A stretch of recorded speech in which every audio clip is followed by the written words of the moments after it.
The price of oil briefly surged to $119 a barrel today, sparking fears as the Iran war intensified. But before the war, a barrel of crude sold for about $70. So that surge price at $119 fell to about $90 a barrel today after President Trump said he thought the war would be over soon, but gas prices are high.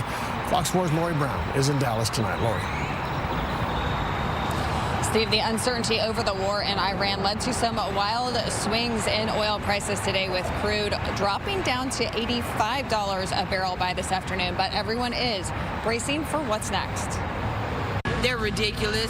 For Tony Williams, the rising gas prices are making her rethink her commute. About catching a bus to work instead of driving my car. For those who drive for a living, the pain is even worse. I got to put diesel in my vehicle, so the prices are like really up there. Oil prices have skyrocketed as tankers avoid the Strait of Hormuz along Iran's southern coast.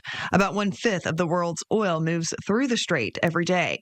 Ray Trevino III, director of operations for Pecos Country Operating, says things could get worse before they get better. There is a possibility we could see $200 oil for a brief moment and come back down, almost similar to that one day that we saw negative oil back during 2020.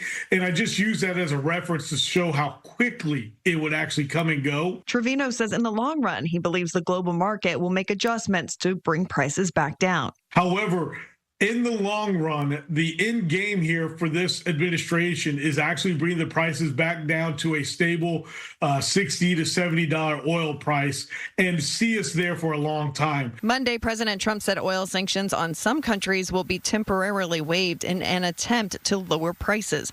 Another option, the G7 alliance of countries could begin to use reserves. The goal here is to basically have Iran come back to the negotiations table and be able to work with the rest of the world and become a good citizen of the world, and then provide their oil on the market. That's an additional 3 million barrels at global rates. Help could also come from Texas. I believe that the great state of Texas will be one of the linchpins, and that the shoulders will be on us to continue to produce.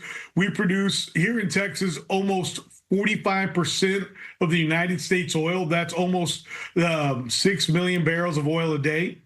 And the men and women that are in that industry are not looking if you're red or blue. They're making sure that we can do our best to provide abundant, reliable, and most of the time affordable energy for all Americans. Trevino says there is no need to panic buy at the pump. I would recommend, for the most part, for individuals to continue to be business as usual. Pray for our troops and their families that are overseas, and continue to move forward.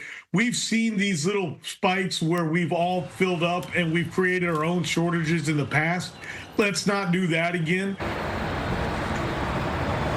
President Trump addressed oil prices during a press briefing this afternoon. He said that the U.S. will provide political risk insurance to any tankers looking to move through the Strait of Hormuz.